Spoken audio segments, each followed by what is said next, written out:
Salut tout le monde, bon vendredi. Pour s'attaquer au problème d'attente dans les urgences, le gouvernement veut augmenter le nombre de patients qui reçoivent leur congé de l'hôpital la fin de semaine. Qu'est-ce que ça veut dire? Je vous l'explique. Bienvenue au Vidéojournal.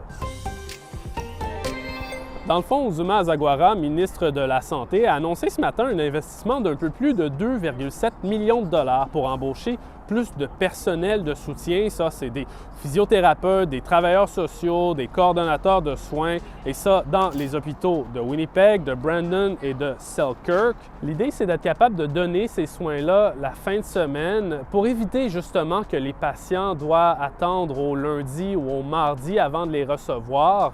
Et ça, selon le gouvernement, ça devrait permettre aux patients d'obtenir leur congé plus rapidement, d'en avoir plus qui reçoivent leur congé de l'hôpital la fin de semaine, et tout ça dans le but, bien sûr, de désengorger les urgences la fin de semaine.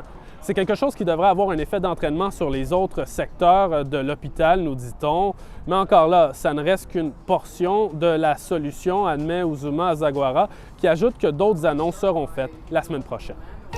Ailleurs dans l'actualité, on vous en a quand même beaucoup parlé au cours des dernières semaines, mais là, c'est fait. Le conseil municipal de Winnipeg a voté en faveur de modifier ses règlements de zonage, des modifications qui vont permettre aux promoteurs immobiliers de construire des logements de 4 unités, et ça partout en ville, et des immeubles de 4 étages à proximité des lignes d'autobus les plus fréquentes, sans avoir besoin de demander un changement de zonage. C'était une condition qu'avait obligé le fédéral pour permettre à la ville de toucher 192 millions de dollars en logement.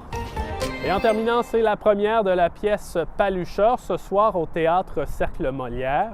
Il cruisait tous les matins en rentrant à l'ouvrage ou même le soir en revenant à la maison pendant des semaines. Un spectacle proposé par le metteur en scène et artiste Éric Plamondon qui revisite la pièce Jerker du dramaturge Robert Chelsea et qui nous amène dans le San Francisco queer des années 80, en pleine crise du sida, mais vu à travers l'intimité de deux hommes au bout du fil dans leur chambre à coucher.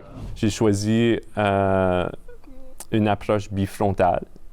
Qui veut dire qu'il y a des rangées d'auditoires des deux bords et les comédiens sont placés dans une allée au centre.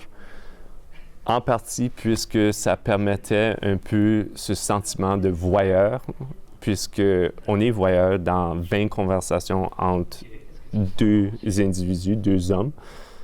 Et il y a toujours un peu la question, pourquoi qu'on a accès à ça? Et voilà, c'est là-dessus qu'on se quitte pour cette semaine. Je vous souhaite une merveilleuse fin de semaine. Si vous voulez plus de nouvelles régionales, je vous invite sur l'appli Info de Radio-Canada. Allez, au revoir.